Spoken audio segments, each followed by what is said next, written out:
은혜와 은혜라는 제목으로 하나님 말씀 함께 나누도록 하겠습니다. 창세기 32장을 보시면 하나님께서 야복 강가에서 야곱에게 찾아오셔서 이 야곱과 씨름을 해주십니다. 이 사건을 통해서 야곱의 이름이 변하고 이로 말미암아 야곱의 존재와 인격 자체가 변하게 됩니다. 야곱은 하나님의 은혜로 분명한 변화를 체험했습니다.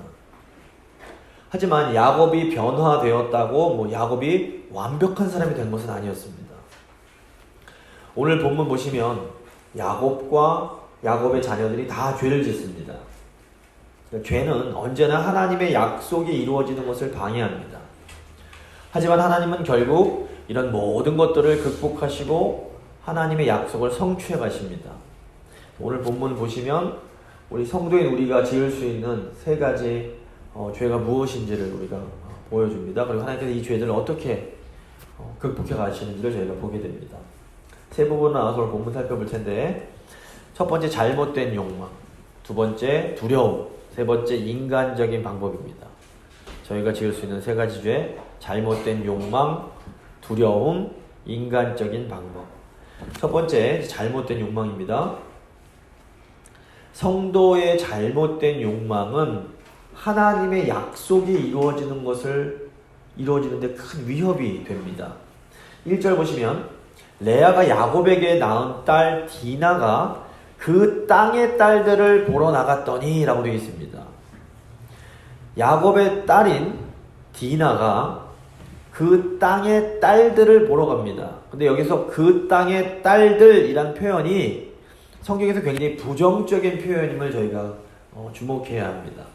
창세기 27장 보시면 리브가, 야곱의 어머니 리브가도 이 땅의 딸들, 원어는 똑같습니다. 그 땅의 딸들이라는 표현을 사용합니다. 창세기 27장 46절입니다.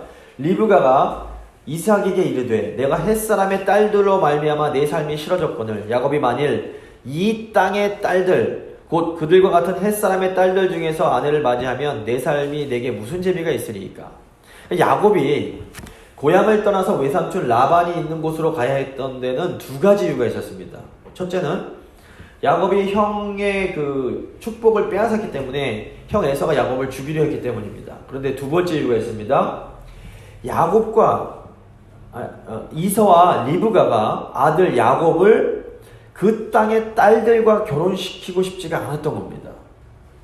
여기서 이 땅의 딸들은 그 가나안 족속의 여인들을 의미합니다.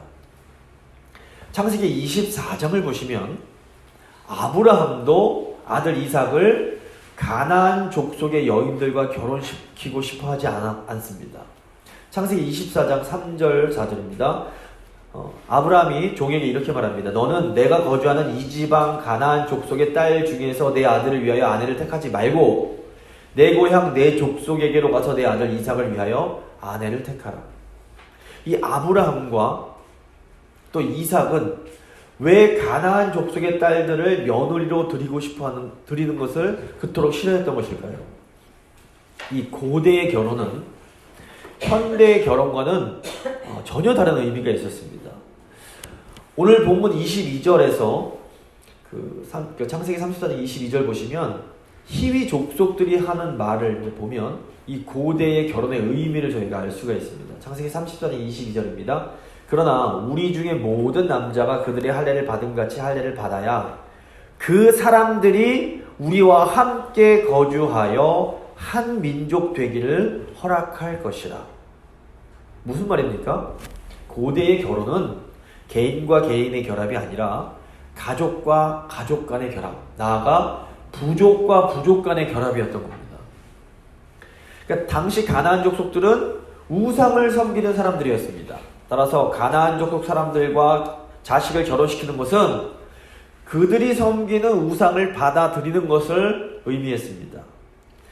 하나님과 언약을 맺은 아브라함과 이삭이 자기 아들을 가나안 족속의 딸들, 그 땅의 딸들과 결혼시키고 싶어 하지 않았던 이유가 바로 이 때문입니다. 가나안 족속과 결혼을 하면 하나님 백성으로서의 정체성을 잃어버릴 큰 위협이 있었기 때문입니다. 더욱이 이제 성경 보시면 성경에 나오는 많은 죄들이 이 보는 것과 관련이 있습니다. 사사기 14장 보시면 삼손이 블레셋 지방으로 가서 블레셋 사람들의 딸들 중에서 한 여자를 보면서 삼손의 삶에 문제가 생겨나기 시작합니다. 또 창세기 3장 보시면 뱀이 하와를 유혹하는데 이때도 하와가 뱀의 말을 듣고 선악과를 보면서 문제가 생기기 시작합니다. 여기서 본다라는 것은 단순히 시각적인 문제가 아니라 이 마음의 문제임을 알 수 있습니다. 우리가 무엇을 본다라고 성경에서 표현할 때에는 우리가 보는 것에 우리의 마음을 둔다는 것을 의미합니다. 따라서 야곱의 딸인 디나가 그 땅의 딸들을 보러 나갔다라는 표현은 디나가 단순히 그 지역 여자들 구경하러 갔다는 의미가 아닙니다. 디나가 그 땅의 딸들을 보러 나갔다는 것은 이 야곱의 딸 디나에게 이 세상, 우상을 섬기는 세상을 향한 어떤 욕망이 있었음을 의미합니다. 2절 보시면 히위 족속 중 하몰의 아들 그 땅의 추장 세겜이 그를 보고 끌어들여 강간하여 욕되게 하고 잘못된 욕망을 품고 그 욕망을 추구했던 디나는 결국 히위 족속의 추장 하몰의 아들이던 세겜에게 끔찍한 일을 당하게 됩니다. 3절 4절입니다. 그 마음이 깊이 야곱의 딸 디나에게 연연하며 그 소녀를 사랑하여 그의 마음을 말로 위로하고 그의 아버지 하몰에게 청하여 이르되 이 소녀를 내 아내로 얻게 하여 주소서 하였더라. 세겜 지역의 추장의 딸인 이 세겜이 디나를 사랑해서 디나와 결혼을 하고 싶어 합니다. 현대에는 이게 있을 수 없는 일이지만 고대에는 어떤 여성과 이렇게 결혼을 하고 싶으면 그 여성을 먼저 범한 후에 그 여성을 아내로 데려오는 일들이 종종 일어났습니다. 그래서 이제 구약 율법도 보시면 그런 일들을 허용하는 율법이 이제 나오는 걸 볼 수 있습니다. 근데 물론 이때에는 그 신랑은 신부 아버지에게 막대한 지참금을 지불해야만 했습니다. 이 세겜은 기꺼이 많은 신부 대금을 지불하고 이 디나를 아내로 맡고 싶어 합니다. 11절 보시면 세겜이 이렇게 말을 합니다. 세겜도 디나의 아버지와 그의 남자 형제들에게 이르되 나로 너희에게 은혜를 입게 하라. 너희가 내게 말하는 것은 내가 다 주리니 이 소녀만 내게 주어 아내가 되게 하라. 아무리 큰 혼수와 예물을 청할지라도 너희가 내게 말한 대로 주리라.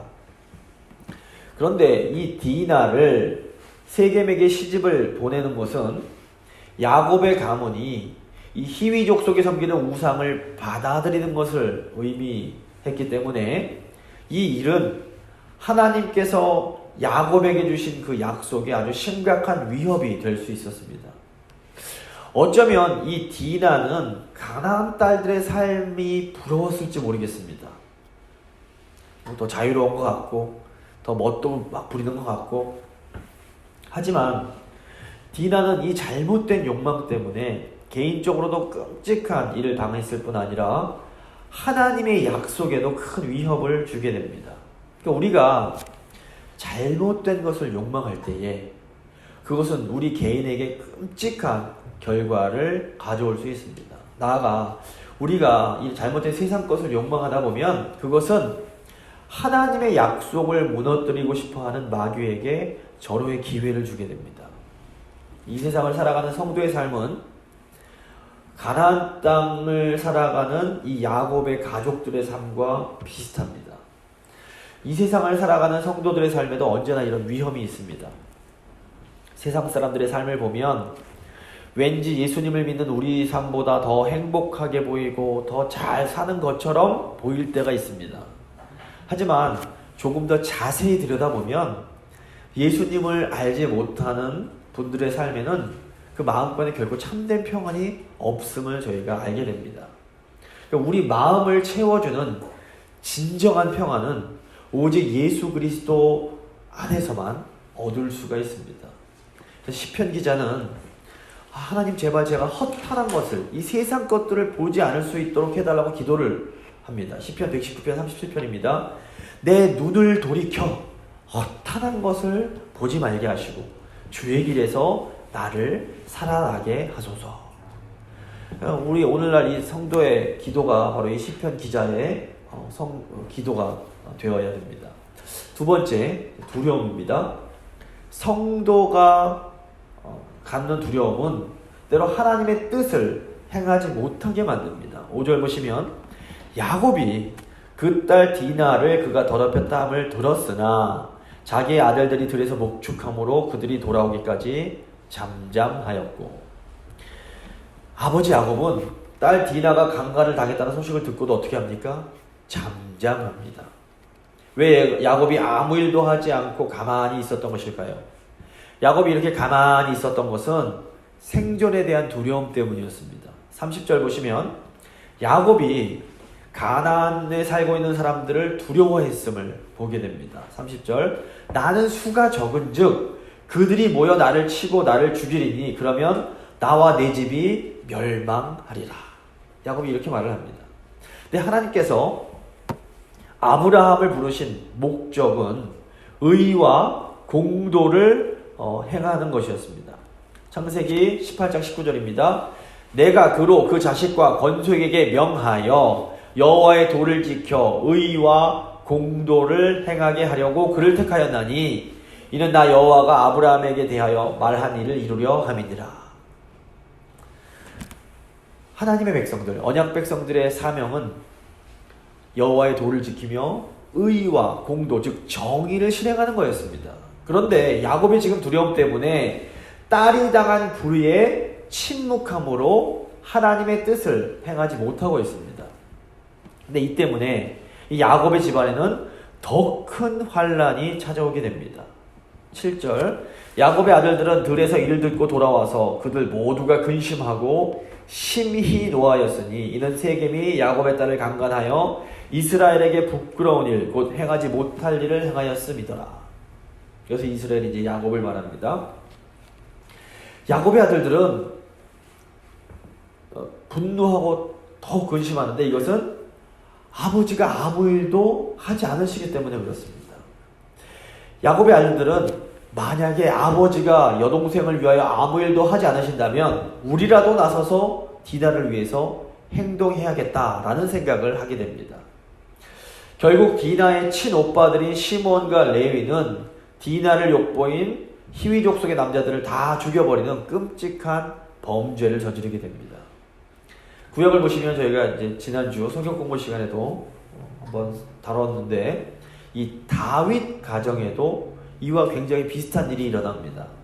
사무엘하 13장을 보시면 다윗의 아들 암논이 이복 여동생 다말을 속여서 강간을 하고 쫓아내게 됩니다. 이때 아버지 다윗 왕이 뭔가 일을 했어야 되는데 화는 내지만 아무 일도 하질 않습니다.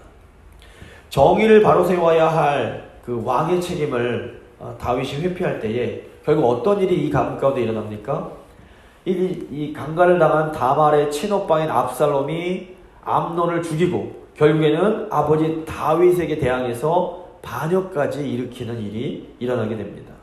그러니까 이 권위자의 중요한 책임 중 하나가 공동체의 정의를 바로 세우는 일입니다. 권위자가 불의를 가만히 내버려 두면 이 때문에 또 다른 불의가 일어나게 됩니다. 야곱은 아버지로서 아들들이 나서기 전에 먼저 앞장서서 디나를 위해서 어떤 조치를 취해야 했습니다. 이 맞서 싸우는 게 두려웠다면 자신이 형을 만나기 전에 야복 강가에서 하나님 앞에 나아가 기도했던 것처럼 하나님 앞으로 나아가 딸을 위해서 간절히 어떻게 해야 될까요? 기도해야 했습니다. 그런데 야곱은 아무 일도 하지 않고 침묵합니다. 성경에서 가장 많이 나오는 명령이 무엇인 줄 아십니까? 두려워하지 말라라는 명령입니다. 이것은 이 세상을 살아가는 하나님의 백성들이 가장 많이 느끼는 감정이 두려움이기 때문입니다. 창세기 12장 보시면 아브라함이 기근 때문에 애굽으로 내려갑니다. 그곳에서 아브라함은 그 애굽 사람들이 자기를 죽일 것을 두려워해서 아내를 유일하고 속입니다. 또 창세기 26장을 보시면 아브라함의 아들 이삭도 아버지와 똑같은 잘못을 저지릅니다. 이삭이 그랄 땅의 사람들을 두려워해서 자기 아내를 누이라고 또 속입니다. 그런데 오늘 본문 보시면 그 아브라함의 손자 야곱 역시 가나안 땅 사람들이 자기를 죽일 것을 두려워해서 딸이 그 끔찍한 일을 당했음에도 아무 일도 하지를 못합니다. 아브라함, 이삭, 야곱 이 세 족장 모두 생존에 대한 두려움 때문에 정의를 행하지 못하고 있는 겁니다. 그런데 너무나 놀랍게도 이 세 경우 모두에 하나님께서 개입하셔서 그들의 생명을 보호해 주십니다. 이뿐 아니라 하나님은 이들을 구원하실 뿐 아니라 물질적인 복까지 더해 주십니다. 하나님은 아브라함의 아내 사라를 애굽 왕의 손에서 구원하시고 아브라함에게 큰 물질의 복을 주십니다.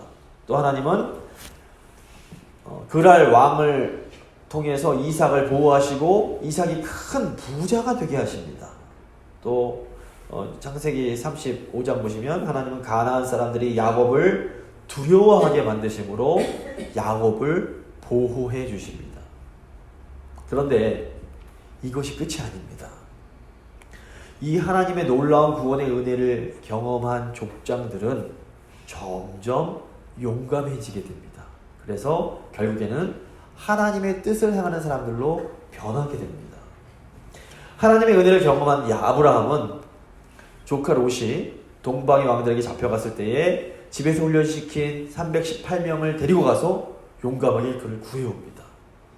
또 하나님의 은혜를 경험한 이삭은 용기 있게 그랄 왕 아비멜렉의 불의를 지적할 수 있게 됩니다. 그리고 하나님의 은혜를 경험한 야곱은 훗날 그 대제국 애굽 왕 바로 앞에서 바로를 축복하는 믿음의 사람으로 변하게 됩니다. 결국 하나님의 백성인 우리가 기억해야 할 것이 무엇일까요? 하나님께서 우리의 두려움을 잘 알고 계십니다. 우리가 두려워서 하나님의 뜻을 행하지 못할 때 하나님은 너 왜 이것도 못해? 야단치거나 책망하지 않으시고 도리어 우리에게 은혜를 베푸시고 우리를 구원해 주십니다. 하나님께서 이렇게 은혜를 베풀어 주심으로 우리는 하나님의 사랑과 능력을 경험하게 됩니다.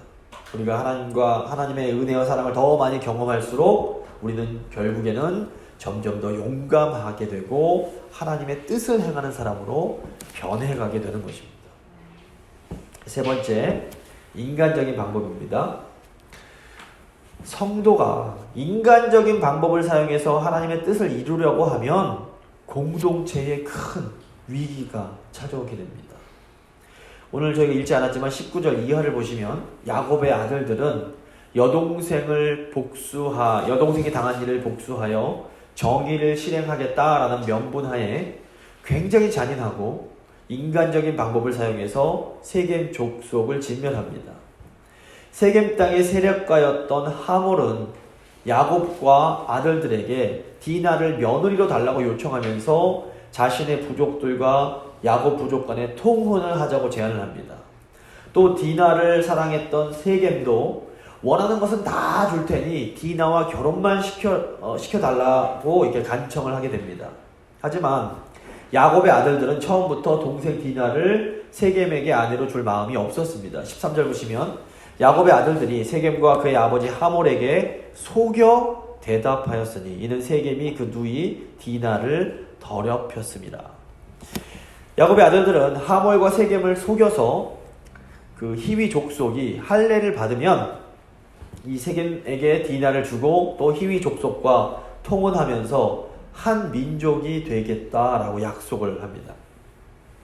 창세기 17장을 보시면 하나님께서 아브라함에게 이 할례를 행하게 하십니다. 이 할례는 언약 백성이 되는 일종의 징표였습니다. 그래서 할례는 아브라함의 자손뿐 아니라 하나님의 약속을 소망하는 사람들도 받을 수가 있었습니다. 그래서 아브라함의 자손들뿐 아니라 아브라함 집에 거하던 모든 남자들이 다 할례를 받았습니다. 하나님이 할례라는 의식을 주신 것은 하나님을 믿는 이방 민족들도 이 할례를 통해서 하나님의 백성, 즉 언약 백성이 될 수 있도록 만들어 주시기 위해서였습니다. 그런데 지금 이 야곱의 아들인 시므온과 레위는 언약 백성의 축복의 표시인 할례를 보복을 위해서 사용하고 있습니다. 하몰과 세겜은 야곱 족속과 통혼을 하게 되면 자기들의 부족에 이익이 될 것이다 라고 설득을 하면서 부족 사람들이 할례를 받게 만듭니다. 오늘 창세기 34장 21절부터 23절입니다. 이 사람들은 우리와 친목하고 이 땅은 넓어 그들을 용납할 만하니 그들이 여기서 거주하며 매매하게 하고 우리가 그들의 딸들을 아내로 데려오고 우리 딸들도 그들에게 주자. 그러나 우리 중에 모든 남자가 그들이 할례를 받은 같이 할례를 받아야 그 사람들이 우리와 함께 거주하여 한 민족 되기를 허락할 것이라. 그러면 그들의 가축과 재산과 그들의 모든 짐승이 우리의 소유가 되지 않겠느냐. 다만 그들의 말대로 하자. 그러면 그들이 우리와 함께 거주하리라. 지금 세겜 족속이 할례를 받으려고 하는 이유는 언약 백성의 소망에 참여하기 위해서가 아니라 야곱 족속의 그 재산을 차지하고 싶었기 때문입니다. 결국 디나의 친오빠들인 시므온과 레위는 할례를 받아 고통받고 있는 틈을 타서 세겜 족속의 모든 남자들을 다 학살하고 여동생 디나를 데려옵니다. 그리고 나머지 오빠들은 세겜 성읍의 가축들과 여인들과 어린아이들을 노략을 합니다. 이것은 여동생의 명예가 실추된 것에 대한 일종의 보복적인 행동이었습니다. 그러자 야곱이 주위의 가나안 족속들이 화를 낼 것을 두려워하면서 잔인한 악행을 저지른 시므온과 레위를 책망합니다. 30절입니다. 야곱이 시므온과 레위에게 이르되 너희가 내게 화를 끼쳐 나로 하여금 이 땅 주민들 곧 가나안 족속과 브리스 족속에게 악취를 내게 하였도다. 나는 수가 적은즉 그들이 모여 나를 치고 나를 죽이리니 그러면 나와 내 집이 멸망하리라. 이때 야곱의 아들들이 아버지 야곱에게 이렇게 항의를 합니다. 31절입니다. 그들이 이르되 그가 우리 누이를 창녀같이 대우함이 옳으니까. 아버지도 화를 내고 자식들도 화를 냅니다. 분명 디나를 강간한 이 세겜의 행동은 아주 심각한 죄악이었습니다. 그러므로 세겜의 악행에 대한 디나의 오빠들의 분노도 충분히 이해가 됩니다. 하지만 보시면 또 하몰과 세겜은 당시 관습에 따라서 디나를 아내로 맞이하고 싶어합니다. 그러므로 언약 백성인 야곱의 아들들이 하나님의 은혜의 상징인 할례를 복수의 수단으로 이용해서 세겜 부족을 진멸시킨 것은 또 분명히 옳은 행동은 아니었습니다. 하나님의 명령도 없이 보복적인 진멸을 행하는 것은 열방을 축복해야 할 언약 백성이 할 수 있는 행동과는 매우 거리가 먼 행동이었던 겁니다. 자, 이제 오늘 본문 보시면 오늘 본문에 나오는 사람들 중에서 누구 하나 의롭게 행동하는 사람이 없습니다. 악행을 저지른 세겜뿐 아니라 야곱, 디나, 야곱의 아들들 모두들 저마다 크고 작은 잘못을 저지릅니다. 오늘 창세기 34장 본문을 쫙 읽어보시면 한 번도 나오지 않는 단어가 있는데 그게 바로 하나님이란 단어입니다. 이게 무슨 의미일까요? 하나님 백성들 중에서 어느 누구 한 명도 이 일이 벌어지고 있는데 하나님을 생각하고 행동한 사람이 없었던 겁니다. 디나는 잘못된 욕망을 따라가다가 결국 끔찍한 일을 당합니다. 야곱은 두려움 때문에 아버지로서의 책임을 다하지 못해서 결국 더 큰 위기를 초래하게 됩니다. 또 야곱의 아들들은 정의를 행하겠다는 미명하에 인간적인 방법을 사용해서 대량 학살을 저지릅니다. 이런 많은 일들 속에서 하나님의 선택받은 언약 백성인 야곱의 가족들은 단 한 번도 하나님을 찾지를 않습니다. 오늘 본문은 하나님의 백성들이 얼마나 연약한 존재인지를 아주 적나라하게 보여줍니다. 놀랍게도 하나님의 백성들이 이런 죄를 저질렀음에도 불구하고 하나님은 하나님의 백성을 신실하게 지켜주십니다. 만약 야곱이 디나를 세겜에게 주어서 이 야곱 가문이 세겜 족속과 통혼을 했다면 이것은 하나님 백성으로서의 이 야곱 족속의 정체성에 큰 위기가 될 수 있었습니다. 그런데 하나님은 시므온과 레위의 복수심을 통해서 세겜 족속을 진멸하게 하심으로 야곱 족속의 정체성을 지킬 수 있게 하십니다. 또 야곱과 그의 가족들은 이 사건 이후에 훨씬 더 부유해지게 됩니다. 이것은 하나님께서 아브라함과 이삭과 야곱과 맺은 언약을 잊지 않으시고 언약 백성인 야곱의 가정을 축복해 주셨음을 의미합니다. 무엇보다 창세기 35장 보시면 야곱의 가족들이 이 사건으로 인해서 드디어 베델로 나아가게 됩니다. 사실 야곱이 정착했던 세겜도 가나안 땅이었고 약속의 땅에 속했기 때문에 야곱은 그곳에서 하나님을 예배했습니다. 하지만 야곱 안에는 여전히 두려움이 남아 있었고 이것이 언약 백성의 삶에 큰 위협이 됩니다. 그런데 결국 야곱에게 찾아온 이 위기는 또다시 야곱으로 하여금 하나님께 한 걸음 더 나아가게 만듭니다. 하나님 백성의 삶의 중요한 특징은 그 삶 속에 무슨 일이 벌어지던 간에 결국에는 하나님께 더 가까이 나아가게 된다는 것입니다. 우리가 하나님께 가까이 나아가는 만큼 딱 그만큼만 우리는 더 거룩해질 수 있게 됩니다. 결국 오늘 본문이 우리에게 알려주는 것이 무엇입니까? 하나님 백성의 죄와 연약함에도 불구하고 이 언약 백성을 통해서 열방을 축복하시려는 하나님의 뜻은 계속해서 이루어진다라는 것입니다. 성도인 우리의 죄와 연약함은 하나님의 약속이 성취되는 시기를 늦출 수는 있습니다. 하지만 우리의 죄와 연약함이 하나님의 뜻이 이루어지는 것을 결코 막을 수는 없습니다. 말씀을 마무리 짓습니다. 언약 백성의 책임은 거룩한 백성 제사장 나라가 되어서 우리의 가정을 복되게 하고 우리의 친구를 복되게 하고 우리의 이웃을 하나님께로 돌아와서 하나님이 주시는 복을 받게 하는 것입니다.